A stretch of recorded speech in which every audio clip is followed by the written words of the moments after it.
할렐루야. 은혜 아직 끝나지 않았다, 그런 제목으로 여러분들과 함께 말씀을 나누고자 합니다. 토니 캠펄로라고 하는 미국의 이스턴 대학교 교수이자 목회자인 분이 계십니다. 이분은 국내에도 많은 책이 번역이 되어 있고 미국 현지에서도 그의 책들이 대단히 인기가 있습니다. 선한 영향력을 끼치는 분이신데 이분의 책 가운데 회복이라는 아주 유명한 책이 있습니다. 여러분들의 사진이 보시는 저분인데 이분은 회복이라는 책의 앞부분에서 자신의 가족사를 아주 적나라하게 소개를 하면서 하나님의 은혜가 어떤 경우에 임하는 것이고 자신의 삶과 또 반드시 하나님의 백성에게는 회복을 하신다는 메시지를 전하고 있습니다. 하나님께서 어떻게 자신과 가족을 이끌어 오셨는지를 소개하는데 자신의 외할머니의 스토리를 이렇게 시작합니다. 이탈리아에서 먹을 것이 없어서 가난 때문에 1900년대 초에 미국으로 이민을 오십니다. 필라델피아로 온 지 얼마 안 있어 참 불행하게도 외할아버지 토니 캠펄로의 할아버지가 전차 사고로 죽고 맙니다. 이남 일녀를 두었던 두 분이 특히 남편이 죽고 나서 더 이상의 살아갈 여력이 없고 직장도 없고 마땅한 집도 없습니다. 어떻게 살까 지독한 외로움과 가난을 홀로 견디면서 고민하고 노력을 해보지만 직장도 얻지를 못합니다. 그런 가운데 결국 자신 어머니를 제외한 이남 일녀니까 그 중에 딸이 바로 토니 캠펄로의 어머니였던 거죠. 외할머니가 두 아들은 과원에 맡기기 위하여 과원에 요청을 하지만 부모님 중에 한 분만이 살아 있어도 아이를 받지를 못한다는 것입니다. 절망 속에 어느 날 외할머니가 자신의 어머니에게 작은 종이 하나를 줍니다. 그러면서 이렇게 얘기합니다. 얘야, 1시간 뒤에 여기에서 2블럭 떨어진 경찰서에 이 종이를 갖다 주거라. 알고 보니 그 종이는 어머니의 유언이자 마지막 메시지였습니다. 경찰이 이 종이를 읽을 때쯤 외할머니는 자살을 한 뒤 부모 없는 이 아이들을 과원에 맡겨달라는 부탁이었습니다. 외할머니가 자살을 하려고 했는지 아니면 먼 곳으로 도망을 하려고 했는지는 알지 못하지만 외할머니는 두 가지를 다 선택하지 않고 다시 돌아와서 다행히도 거리에서 일자리와 숙소를 찾으면서 하루하루를 보냅니다. 그런 가운데 어느 날 에베렛 그리피스라고 하는 신학생을 길에서 만납니다. 신학생은 노방전도를 하면서 마침 저는 그것도 하나님의 예비라고 생각하는데 바로 이 신학생이 학부에서 전공이 이탈리아어였습니다. 영어를 잘할 수 없었던 외할머니에게 이탈리아어로 능숙하게 예수의 복음을 증거하며 시간을 보내는데 그때까지 외할머니는 캐톨릭 교인이었습니다. 복음을 받으면서 외할머니는 자신의 인생사를 이야기하고 현재 자신의 형편이 기거할 마땅한 집도 없고 일자리도 없다라고 고백합니다. 그러자 에베렛 그리피스는 자신의 집으로 데려다가 거처가 생길 때까지 언제까지든지 좋습니다. 우리 집에서 지내자고 이야기를 합니다. 그때부터 집에서 같이 지내면서 바로 자신의 어머니였던 당시에 9살짜리 소녀에게 일거리를 소개를 합니다. 바로 근처에 있던 보석 가게에서 보석을 하나하나 닦는 일자리를 주는데 9살짜리 어머니가 벌어온 그 수입으로 가족은 생계에 큰 보탬이 됩니다. 그의 아버지의 사연도 만만치가 않습니다. 아버지도 시칠리아의 지진으로 어쩔 수 없이 모든 식구들이 다 죽고 삼촌 하나만 남아서 삼촌과 함께 미국으로 이민을 왔습니다. 역시 직업도 없이 돌아다녔는데 그 현장에서 삼촌도 죽어버리고 홀로 있던 자신의 아버지가 길거리에서 똑같은 바로 에베렛 그리피스 신학생을 만나고 그도 역시 그의 집에서 있으면서 같은 에베렛 그리피스가 개척한 교회에 전부 같이 성도로서 출입을 하며 마음으로 예수 그리스도를 믿고 입으로 시인하고 하나님의 자녀가 되었고 더 이상의 오늘 상세한 사연을 소개드릴 필요가 없습니다. 같은 교회에서 자신의 어머니와 아버지가 만나 목사님의 주례로 결혼까지 하였고 거기서 태어난 아들이 바로 여러분들이 사진에 보시는 토니 캠펄로 2세입니다. 세월이 지나서 토니 캠펄로는 자신이 나중에 교수를 하는 그 대학 이스턴 대학 사회학부에 다니면서 4학년 때 대학 전체의 선교학회의 회장을 맡았습니다. 개강 수련회에 당시에 최고로 유명한 목사님을 모셨는데 그분이 바로 에버렛 그리피스 목사님이셨습니다. 회장으로서 목사님을 영접하는데 묻습니다. 목사님께서 아니 회장 자네 이름이 뭐냐고 묻자 예 저는 토니 캠펄로 2세라고 얘기합니다. 혹시 너가 옛날 우리 교회에 다녔던 바로 그 토니 캠펄로의 아들이냐고 묻자 맞다고 얘기를 합니다. 깜짝 놀라며 반갑게 환영을 하면서 이렇게 얘기합니다. 자네는 이 사회학과를 졸업한 이후에 어떤 길을 가고자 하느냐 묻습니다. 대답을 합니다. 저는 신학교 MDB 과정을 졸업한 다음에 목회의 길을 가고 싶습니다. 목사님이 펑펑 울면서 이렇게 이야기를 합니다. 참 하나님의 은혜는 끝나지 않았군. 오늘 설교의 제목이기도 합니다. 하나님의 은혜는 아직 끝나지 않았군. 그 집안의 사연들과 스토리를 전부 아는 목사님의 고백이 하나님의 은혜는 아직 끝나지 않았다. 어찌 보면 성경의 수많은 스토리들은 민족의 스토리도 있고 가정의 스토리도 있고 개인의 스토리도 있지만 저는 그것을 고백한다면 하나님의 은혜는 절대 아직 끝나지 않았다. 그 말씀으로 집약이 될 수 있다고 생각합니다. 오늘 본문에 저희들이 생각할 나옴이라는 인물의 삶을 통해서 바로 그 주제에 가장 합당한 인물을 우리가 한번 역추적해 보고자 하는 것입니다. 본문으로 한번 들어가 볼까요? 나오미가 살던 시대는 시대도 암울하고 가정적으로도 문제가 생기고 개인적으로도 참 절망의 쓰나미가 몰려왔던 그런 시대에 살고 있었습니다. 본문 1절 말씀입니다. 사사들이 치리하던 때에 그 땅에 흉년이 드니라. 유다 베들레헴의 한 사람이 그 아내와 두 아들을 데리고 모압 지방에 가서 거류하였다고 되어 있습니다. 당시에 여러분들 사사시대 때는 하나님이 없는 시대입니다. 그리고 그들은 사이클이 하나님 앞에 범죄하고 그 기간이 길어지면서 하나님의 심판이 있었을 때 하나님이 사사를 세워서 또 회복시키면 또 회복이 되고 나면 죄를 또 짓고 이 순환이 되는 그런 시대에서 신앙이 바닥을 쳤던 시대였습니다. 그런 시대에 환경적으로 문제가 생겼습니다. 바로 그들이 살던 예수님이 태어나신 베들레헴, 다윗의 고향인 베들레헴에도 흉년이 들었습니다. 흉년이 들자 먹고 살기가 얼마나 어려웠던지 오늘 엘리멜렉과 나오미의 부부가 두 아들을 데리고 과거에 우리 대한민국이 그렇지 않습니까? 너무나도 살기 어려워서 40년대부터 시작을 했던 이민의 물결들이 50년대 말부터 급속도로 이루어져서 아메리칸 드림을 꿈꾸면서 배고픔을 면하기 위해서 많은 분들이 미국으로 캐나다로 호주로 또 여러 지역으로 흩어져서 그 드림을 꿈꾸며 배고픔을 면하기 위해 갔습니다. 이들에게는 바로 모압 드림이었습니다. 이스라엘에 비해서 똑같이 요단강을 하나 두고 있습니다만 강을 건넌 모압 땅은 여러분들의 생각과도 다릅니다. 참으로 기름진 곳이고 먹을 것이 풍족했던 곳이고 드림을 꿈꿀 만한 곳이었습니다. 화면을 잠깐 한번 볼까요? 예, 저것이 바로 모압 땅의 현재 모습입니다. 지금도 가보시면 모압 땅은 농사에 적합하고 푸른 초장에 많은 농사의 일거리들도 많고 살기 좋은 것은 분명합니다. 그러니 이들이 이곳으로 간 게 무슨 문제냐? 얼마나 살기 어려웠으면 갔을까라고 그렇게 말할 수도 있지만 가장 중요한 문제가 하나 걸리고 있습니다.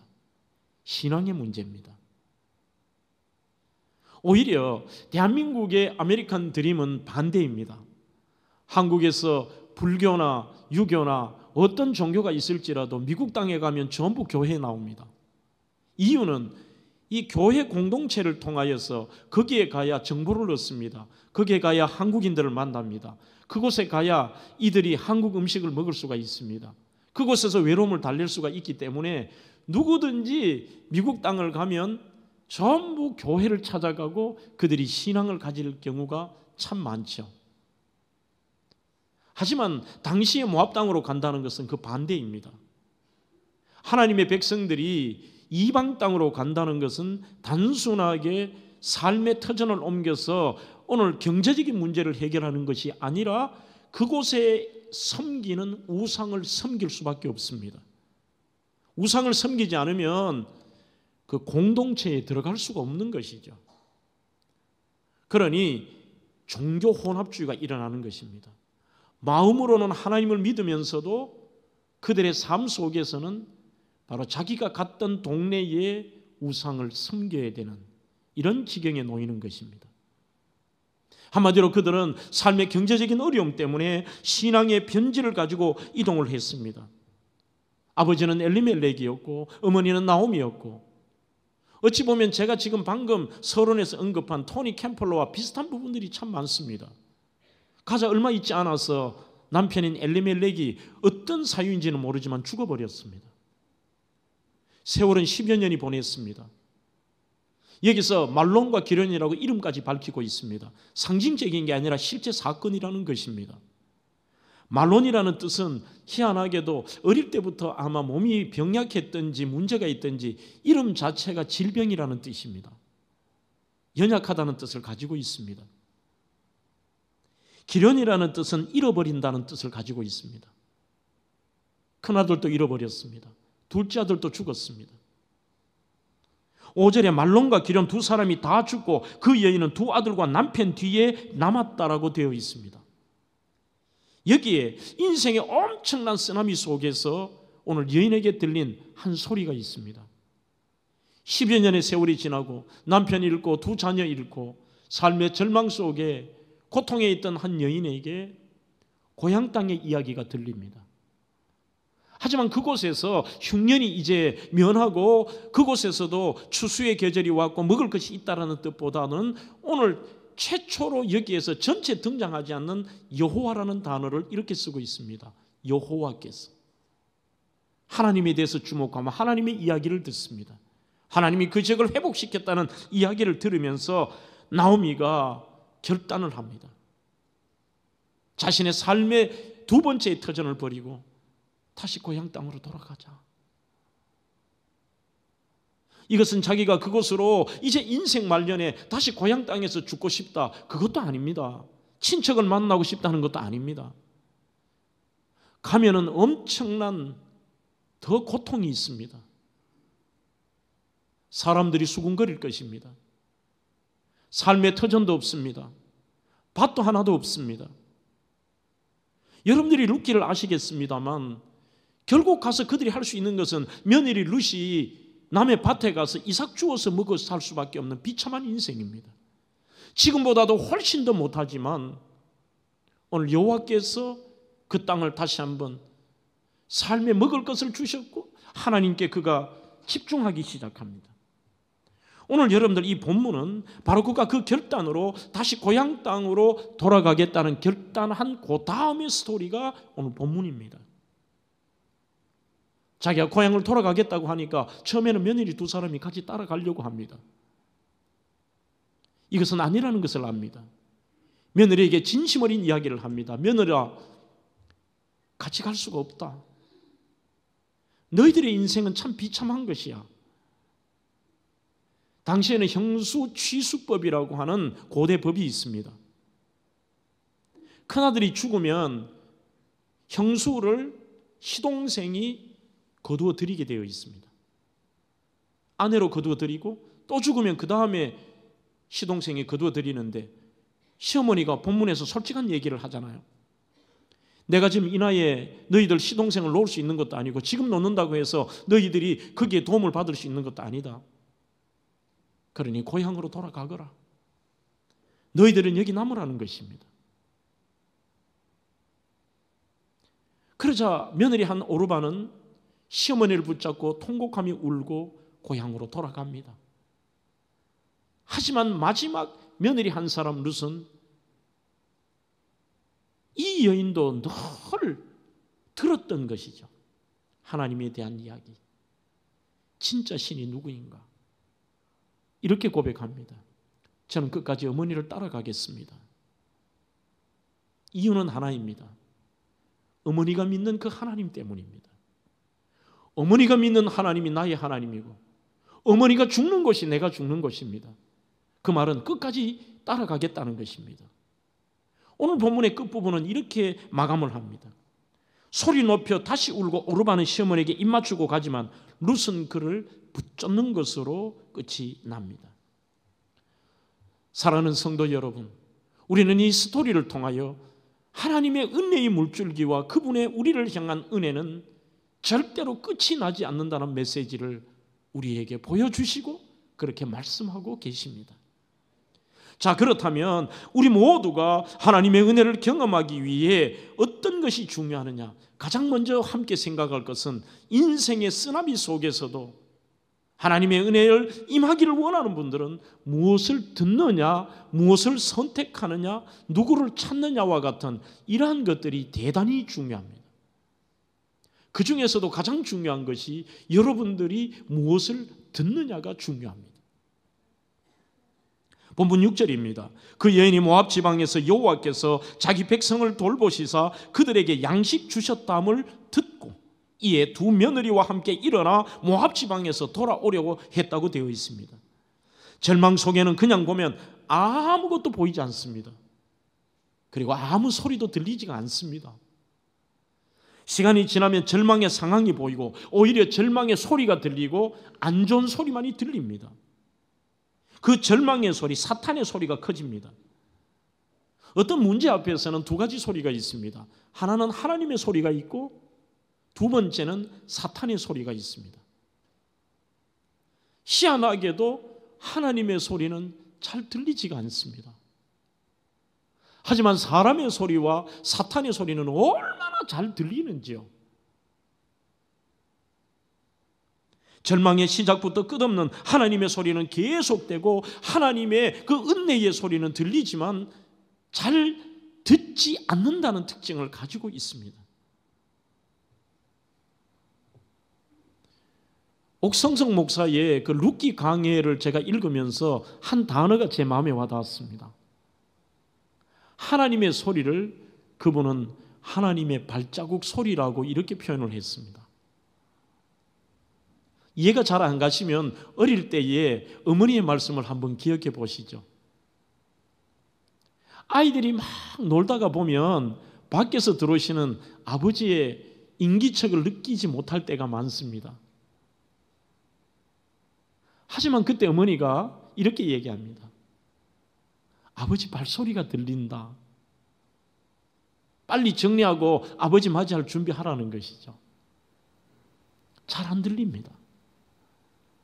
하나님의 발자국 소리. 그렇지만 듣지 말아야 될 인간의 소리는 얼마나 잘 들리는지 모릅니다. 오늘 본문에서 짝을 이루는 두 단어가 듣고 일어나, 듣고 돌아서 이 단어입니다. 여호와께서 자기 백성을 돌보시사, 그것은 히브리어 파카드라는 단어는 주의와 관심을 기울인다는 것입니다. 하나님께서 자기 백성에게 주의하시고 그리고 관심을 갖고 계시는데 그 모습을 기억도 나지 않습니다. 하지만 나오미는 여호와께서 자기 백성을 돌보셨다고 하는 그 이야기를 양식 주셨담을 들었다고 되어 있는데 히브리어 이 키가 샤메아라는 뜻입니다. 왜냐하면 들었기 때문입니다. 이게 직역입니다. 그녀가 이렇게 돌이켰던 이유, 더 이상의 내가 어떤 인간의 소리가 있을지라도 내가 모압 장으로 돌아가야 되겠다, 이 땅에서 베들레헴으로 돌아가야 되겠다는 그 결단을 한 이유가 뭐냐? 왜냐하면 그녀가 하나님의 소리를, 하나님의 발자국 소리를 들었기 때문입니다. 무엇을 듣느냐가 인생을 바꿉니다. 저는 그 대표적인 예가 구약의 여호수아 2장에 나오는 라합이라고 생각합니다. 조만간 제가 이 라합에 대한 설교를 한 번 더 여러분들에게 드리겠습니다. 라합은 아모리 여인입니다. 가증스러운 집단의 출신도 좋지 않은 이방 여인이었고, 이 여인은 직업이 기생 라합이라고 되어 있습니다. 엄밀한 의미에서 우리가 아는 기생이 아니라 원문에 보면은 조나 레하브라고 되어 있습니다. 조나는 몸을 판다는 뜻입니다. 장렬하는 뜻입니다. 고대에는 여인숙집 주임이라는 칼빈의 주석도 있습니다만 세 가지의 직분을 같이 합니다. 자기 집에서 숙박업을 합니다. 필요할 때에 음식을 파는 요식업도 합니다. 그리고 밤이 돼서 돈을 주면 자기 몸도 팝니다. 그런 여인이었습니다. 오늘 이러한 그 여인이 살았던 여리고 지역에 하나님에 대한 이야기가 들리기 시작합니다. 야, 너 그 얘기 들었나? 무슨 이야기? 그 변방에 조그마한 히브리 민족 유목민 있지? 그들이 400년 동안 이집트에 살면서 지금 종살이 하잖아. 그들이 믿는 하나님이 그들을 대강대국 이집트에서 탈출시키셨대. 에이, 말이 돼? 그 얘기는 아무것도 아니야. 그들이 광야길을 장정만 60명이 다니는데 한 사람도 굶어 죽지 않고 하늘에서 내리는 음식으로 먹인대. 너는 뭐 계속 말도 안 되는 이야기를 해.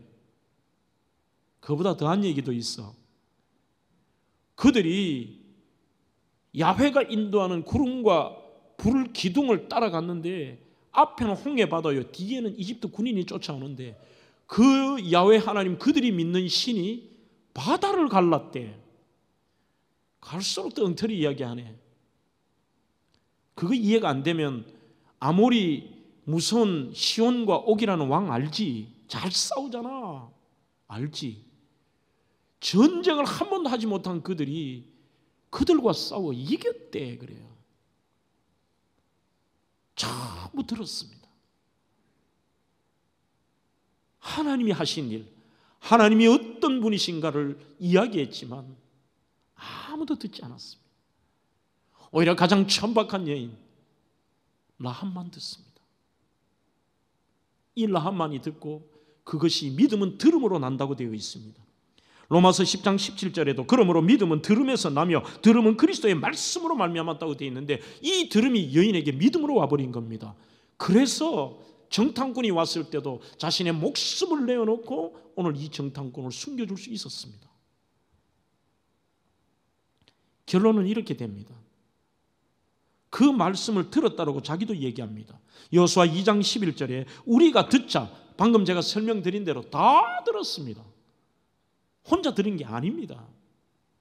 곧 마음이 녹았고 너희의 연고로 사람이 정신을 잃었나니 너희 하나님 여호와는 위로는 하늘에서도 아래로는 땅에서도 그 하나님이 진짜 하나님이라고 고백합니다. 하나님이라는 표현이 후 엘로힘이라고 쓰고 있습니다. 우리 모두가 들어서 어느 정도로 그랬냐, 마음이 녹았고 그리고 사람이 정신을 잃을 정도의 이야기였지만 한마디로 사람들이 하나님의 소리에 대해서 듣지 않았습니다. 이 여인은 들었는데 이렇게 고백합니다. 그 하나님이 진짜 하나님이야. 후 엘로힘, 전능하신 하나님, 능력의 하나님, 진짜 하나님으로 고백해버리는 거예요. 사랑하는 성도 여러분, 우리는 그 하나님의 소리를 듣지 않고 인간의 소리가 들립니다. 그 좋은 예를 신약에서도 하나 찾아볼까요? 마태복음 14장, 마가복음 6장, 요한복음 6장에 나오는 풍랑을 만난 제자의 스토리에서 우리는 찾을 수가 있습니다. 갈릴리 바다 폭풍 속의 제자들을 보십시오. 요한복음 6장 16절로 18절에 저물며 제자들이 바다에 내려가서 배를 타고 바다를 건너 가버나움으로 가는데 큰 바람이 불어 파도가 일더라고 되어 있습니다.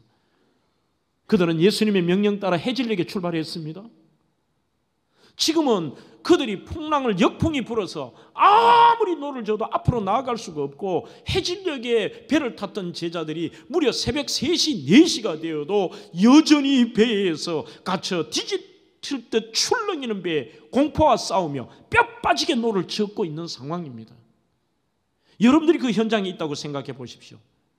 아마 제자들에게는 사람의 소리가 엄청나게 많이 들렸을 겁니다. 자기들끼리.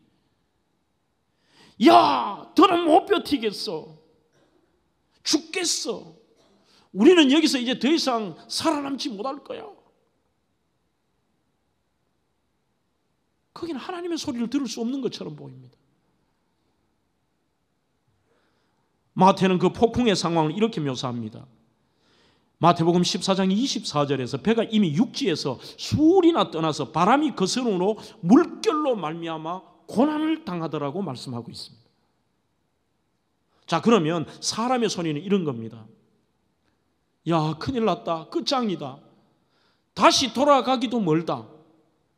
배를 저어도 앞으로 나갈 수 없다. 이 말은 현대적으로 저는 해석한다면 이렇게 적용할 수 있습니다. 해결책이 너무 멀다. 이거는 포기할 수밖에 없다. 너무 오래 폭풍과 싸웠다. 법적 싸움이나 병원의 투병이나 외로운 시간이나 이렇게 얘기합니다. 견디는 시간들, 나도 참고 참아봤다. 나도 애써봤다. 그러나 너무 길다. 이런 인간의 소리도 있습니다. 야, 이 파도가 우리가 이길 정도의 수준이 아니다. 문제에 비해서 우리는 너무 초라하고 능력이 없다는 겁니다. 여러분, 폭풍우를 잠잠케 하시기 전에 폭풍 가운데 걸어오시면서 그때 주님이 말씀하십니다. 이 여러분들이 그 단계가 중요합니다. 예수님이 폭풍이 잠잠한 가운데 물리를 걸어오신 게 아닙니다. 여전히 풍랑이 일고 그 문제가 해결되지 않는데 폭풍우 속에서 예수님이 걸어오니까 사람들이 유령으로 생각합니다. 예수님을 생각했다면, 그분의 소리와 그분을 생각했더라면 불과 어제 아침과 어제 오후만 해도 오병이의 기적을 베푸셨던 이 땅에 오신 하나님의 능력을 보면서도 그분을 생각 안 한 거예요. 유령이라고 놀라고 있습니다. 그때 주님이 요한복음 6장 20절에 하신 말씀이 있습니다. 안심하라. 내니 두려워하지 말라. 여기서 놀라운 고백이 그것입니다. 그 주님의 음성을 들어야 되는데 여전히 폭풍이 치니까 사람들은 주님의 음성이 들리지 않고 여전히 유령으로 압니다.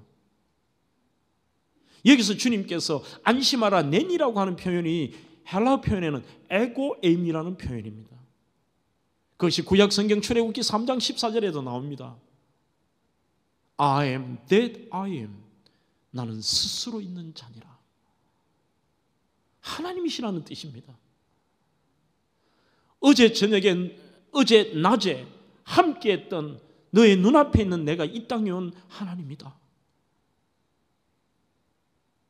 풍랑을 바라보면서 절망의 제자들과 인간의 소리를 들었던 그들에게 안심하라는 이유가 뭘까? 내가 스스로 있는 자다. 두려워하지 말라는 것입니다. 하나님께서는 전능하심과 불변하심을 드러내는 명칭이 바로 스스로 있는 자이십니다. 말씀하시는 것을 우리가 듣기를 원하십니다. 그런데 우리는 사람의 소리만 들리지 하나님의 소리가 들리지를 않습니다. 책을 하나 소개할까요? 맥스 루케이도의 당신은 한 번도 혼자가 아니었다 해서 그는 이렇게 말하고 있습니다. 폭풍을 홀로 헤쳐나가려 하지 마십시오. 노를 젓고 물을 퍼내는 노력은 하십시오. 그러나 무엇보다도 중요한 것은 예수님께서 당신의 침몰하는 배 안으로 들어오시기를 청하십시오. 그분은 여전히 위대한 I am that I am 스스로 계신 자이십니다. 그분에게 나 좀 도와주세요라고 기도한 뒤에 중요합니다. 예수님의 응답에 귀를 기울여 보십시오. 하나님의 소리에 귀를 기울여 보라는 것입니다. 그때에 폭풍 속에서도 내가 너와 함께 있단다. 이 주님의 소리를 듣게 될 것입니다. 두 번째로 우리는 하나님의 은혜가 계속된다는 것은 하나님의 소리를 들을 때는 회개와 결단이 필요합니다. 오늘 6절에서 14절에 제일 많이 나오는 단어가 제가 룻기를 강의할 때도 설명을 드렸습니다. 바로 슈브라고 하는 독특한 히브리어 단어입니다. 슈브. 여러분들이 화면에 보시는 저 단어입니다. 한글 성경에는 다양하게 룻기가 번역이 됩니다. 그렇지만 그 돌아선다라고 하는 이 슈브라는 단어가 동사가 얼마나 많이 쓰느냐 하면 무려 본문에서 6절에서 14절까지 12번이나 씁니다. 자, 이렇습니다. 그들이 베들레헴에서 모압 땅으로 갔더라도 원문에는 돌아섰다라고 되어 있습니다. 슈브예요. 오늘 본문에서 나오미가 모압 땅에 있다가 다시 여호와를 생각하고 그분의 소리를 들으면서 베들레헴으로 돌아오려 하여 하는 이것도 슈브입니다. 심지어 길을 가다가 두 며느리에게 해서 키스를 하고 뒷부분에 오르바가 고향으로 돌아간 것도 슈브입니다. 룻이 시어머니를 붙쫓았다 하는 것도 그 시어머니 쪽으로 돌아섰다라고 되어 있습니다. 돌아선다는 것은 회개를 의미합니다. 결단을 의미합니다. 나오미가 이제는 이방 땅, 불신의 땅에서 돌아서 믿음의 땅, 고향 땅 베들레헴으로 돌아가던 중 두 며느리를 친정으로 돌려보내는 그 모습 속에서도 하나님께서 말씀하시는 것은 나의 은혜는 아직 끝나지 않았다. 나오미야, 남편 잃고 두 아들 잃고 삶의 터전이 이런 상황에서 너는 끝났다고 생각하지만 끝나지 않았다. 나의 은혜는 끝나지 않았다. 그 속에는 지금까지 너가 어떻게 살아왔든지 너의 인생을 돌이켜라. 슈브해라. 회개는 하나님의 슈브에 반응하는 것입니다. 하나님의 발자국에 예민하게 우리들이 느끼는 것입니다. 그리고 삶에 문제 있던 것과 문제 있는 장소와 문제 있는 삶의 방법과 여러분들이 살아왔던 삶의 패턴을 한 번을 리턴하는 거예요. 나오미의 입장에 보면 며느리들을 고향으로 돌려보내는 한편 그만큼 신앙을 찾고 고향으로 돌아가겠다는 이 각오가 소위 슈브인 것입니다. 돌아서는 것입니다. 더 이상의 사람을 의지하지 않고 오직 하나님의 처분에 맡기겠다는 것입니다. 인생의 방향을 지금까지 여러분들 도대체 이 슈브가 뭘까요? 돌아서는 게 뭘까요? 지금까지의 내 중심에서 하나님께로 돌이키는 것을 이것을 우리는 회개라고 합니다. 회개는 하나님 나 이거 잘못했어요. 어떤 사건 하나를 아뢰고 용서받고 문제 해결받는 그 의미를 넘어서는 것입니다. 하나님께로 돌이키는 것. 하나님께로 우리가 슈브하는 것입니다. 참된 회개가 일어나면 자기 사랑과 자기 중심적인 사고와 자기 집착과 사람을 의지하는 것에서 벗어나 하나님이 보이기 시작합니다. 어떻게 해야 하는가가 보입니다. 그래서 성경에 보면 많은 부분이 방향을 바꾼다, 돌이킨다라는 뜻을 회개의 의미와 같이 쓰고 있습니다. 재미있으면서 의미 있는 이러한 표현이 있습니다. 회개에 대해서. 듣는 기도라고 하는 짐 페인의 책에 보면 이렇게 그는 말하고 있습니다. 그렇다고 너무 자주 인생을 턴하기 위해 서지는 마십시오. 늘 회개하고 늘 돌이키고 또 늘 똑같아요. 돌이키고는 또 똑같아. 돌이키고는 또 돌아가고요. 인생에는 너무 자주 턴하는 것은 제대로 회개 없이 방황하고 있다는 것입니다. 금방 좋고 금방 결단하고 금방 무너지고 그리고 중요한 메시지를 쓰고 있습니다. 하나님께로 턴을 했으면 이제는 그 궤도를 따라 끝까지 충실하게 사십시오.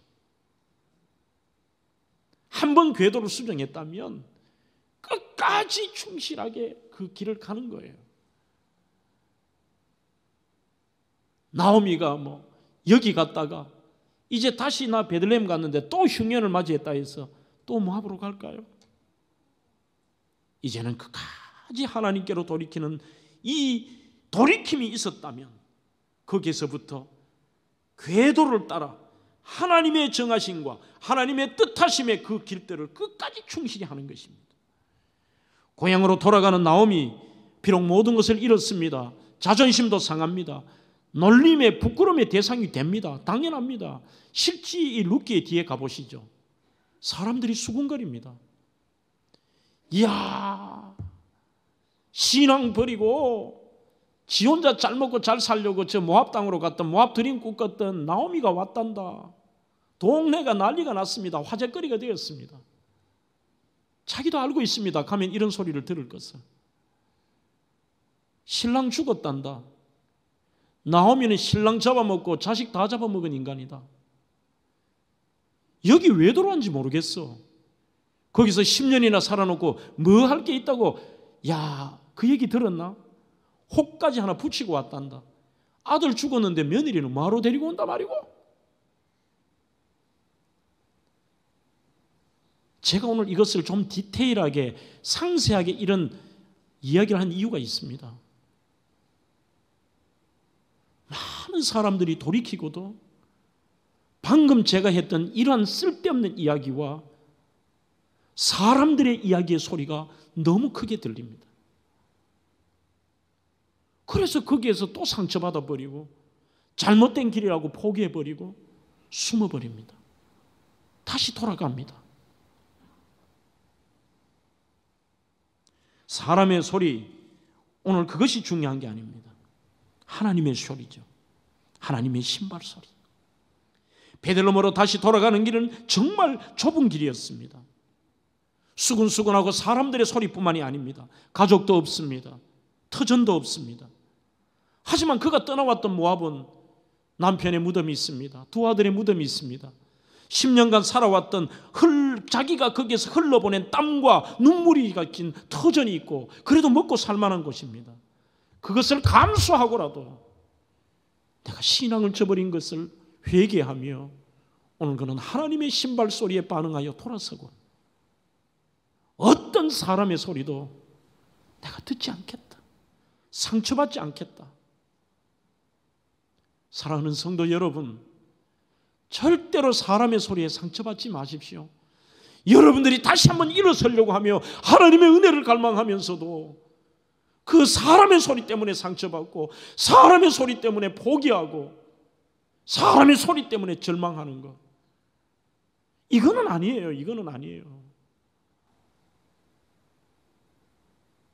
지금도 얼마나 많이 힘든 분들이 있습니까?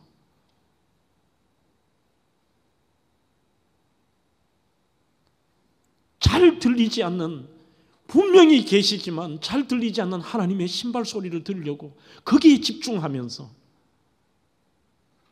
사람의 소리 때문에 힘들어하지 마십시오.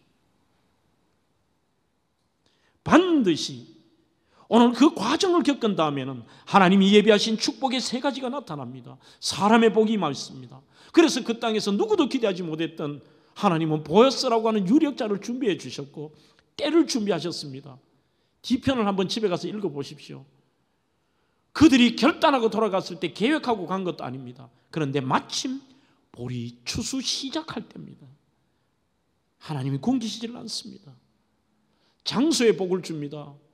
계획하고 간 것도 아닌데 그 며느리 룻이 이삭을 주우러 간 그곳이 바로 하나님이 예비하신 유력자여 최고의 남자 보아스의 밭이었습니다. 저는 그것을 상시루에 베풀어 주신 하나님의 은혜라고 생각하며 하나님은 나오미에게 이렇게 말씀하십니다. 나오미야, 오늘 설교의 제목입니다. 아직 은혜는 끝나지 않았다. 마지막으로 간단하게 생각할 게 있습니다. 하나님은 남은 것과 남은 자를 통해 역사하시는 인생의 바닥에서 만나는 하나님의 은혜가 있습니다. 지금 나오미와 룻은 인생의 바닥 아닙니까? 남편 죽고 아들 죽고 터전 없고 믿음으로 간다고 갔지만 거기서 자기가 할 일은 기껏해야 추수 다 마치고 나는 그 이삭을 줍는 것밖에 할 일이 없습니다.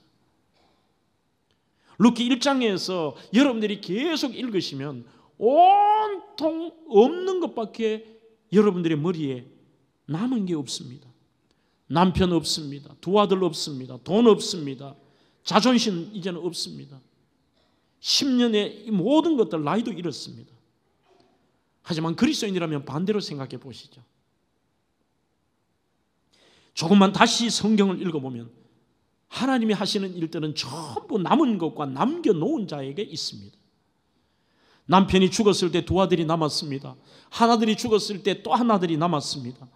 그리고 두 며느리가 남았습니다. 두 며느리 남아 한 며느리 떠나도 한 며느리가 남았는데 그 하나 남은 며느리로 통하여 하나님의 놀라운 은혜가 자신이 생각하는 수천 배의 은혜와 하나님의 역사하심이 나타나는 겁니다. 여러분들, 남은 것이 역사합니다. 이런 우스개도 있잖아요. 어떤 남자가 무려 결혼하기 위해서 선을 결혼 전에 24번이나 봤어요. 마지막 24번째 여자하고 결혼했어요. 정말 행복하게 살고 괜찮은 아내를 만났어요. 아내가 한참 뒤에 물었어요. 여보, 당신은 왜 나를 선택했어? 내가 예뻐서야, 집안 배경이 좋아서 그래. 뭐 때문에 나를 선택해서 그래요? 그러자 남편이 이렇게 얘기했어요. 그거 간단해. 결혼 전에 내가 24번, 당신이 24번째인데 23번째까지 여자는 전부 다 떠났어. 남은 거는 당신 한 사람이야. 제가 오늘 유치한 얘기를 왜 드릴까요? 우리는 너무나도 23번에 떠난 것에 그건 나하고 상관없는 거예요. 이제는 하나님은 늘 남은 자를 통해 역사하세요. 고향에 돌아가기로 결심하고 두 며리를 친정 자신의 살던 곳으로 돌려보내고 마음은 데려가고 싶지만 너희 둘의 미래가 가면 희망이 없다고 합니다. 처음 둘 다 따라가지만 나중에 하나 남잖아요. 저는 이렇게 한번 써보았습니다. 믿음은 잃은 것이 아닌 아직 남아있는 것을 보는 겁니다. 지금 남아있는 거. 없는 남편 보지 말고, 없는 아내 보지 말고, 없는 자식 보지 말고, 없는 물질 보지 말고, 없는 건강 보지 말고, 지금 하나님은 언제나 잃어버린 것보다는 아직 남아있는 것을 통해 역사하십니다. 지금까지 지나온 잃어버린 시간보다 아직 남아있는 여러분들의 시간에 하나님은 더 관심이 많으십니다. 그리고 죽은 자보다 산 자가 더 중요합니다. 하나님께서 구약의 고난 속의 인물을 만나실 때 하시던 늘 두 가지 질문이 있습니다. 너가 무엇을 원하느냐? 그리고 이렇게 얘기하십니다. 남은 것을 묻습니다. 다 잃어버리고 없는데도 내가 가진 게 뭐냐? 38년 된 병자에게 당연히 낫는 것이죠. 그런데도 물으세요. 소경에게도 물으세요. 내가 무엇을 하기를 원하느냐? 이것은 이런 뜻입니다. 네가 은혜가 끝났다고 네 자신이 포기하고 있느냐? 아니야. 다시 희망을 가져라. 내가 하마라는 뜻입니다. 그 다음에 내가 가진 것이 무엇이냐는 것은 남은 것에 관심을 가져라. 내가 네 남은 것을 통해 은혜를 베풀겠다는 주님의 뜻입니다. 열왕기상 17장의 엘리야와 사르밧 과부의 스토리를 보십시오. 다 없다 그래요. 그런데도 묻습니다. 그래도 너 남은 게 뭐냐? 통에 가루 한 움큼과 병에 기름 조금 있습니다. 많은 사람이 다 없는 밀가루와 없는 기름을 보는 게 아니라 물어요. 남은 게 뭐냐? 한 움큼, 기름 조금. 15절로 16절에 열왕기상 17장에서 말합니다. 통에 가루가 다하지 아니하고 병에 기름이 없어지지 아니하니라. 하나님은 없는 것에서 만드시는 게 아니라 우리에게 남은 것을 통해 역사하시면서 그 밀가루 한 움큼의 밀가루가 다하지 아니하고 병에 기름이 없어지지 아니하는 하나님이 결국은 하시겠다는 거죠. 내 남은 것을 통해 내가 아직 은혜가 끝나지 않았다. 은혜가 끝나지 않았다. 나오미가 움직이기 시작했습니다. 하나님은 이 마지막 남은 룻을 통하여 바닥에 있는 나오미에게 놀랍게 역사하시고 은혜를 베푸셨습니다. 여러분, 상실 후에 베풀어 주신 은혜, 주님의 은혜는 끝이 없습니다. 그래서 결국은 우리가 무슨 인간의 노력이 아니라 하나님에 대한 절대적인 신뢰가 그것이 바로 은혜의 출발점입니다. 아무리 어려우시더라도 오늘 여러분들 그렇게 고백해 보십시오. 그 속에는 내가 무슨 마인드 컨트롤이 아니라 하나님에 대한 신뢰이기 때문입니다. 하나님이 하시기 때문에, 하나님의 은혜는 아직 끝나지 않았기 때문에 우리 지난 금요일처럼요, 제가 이제 자주 여러분들에게 묻겠습니다. 여러분들 오늘 어떠세요? 묻거든 하나님의 은혜가 아직 남아있기 때문에 이렇게 말씀하십시오. 좋습니다. 그냥 좋습니다 하지 말고요. 좋습니다.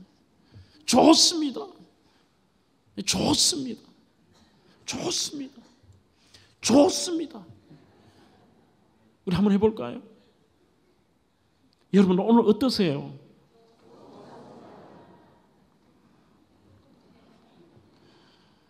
말씀을 맺습니다. 절망의 순간에 다 없어도 한 번 더요. 절망의 순간에 밀가루 한 움큼조차도 다 없어도 하나님이 남아 계십니다.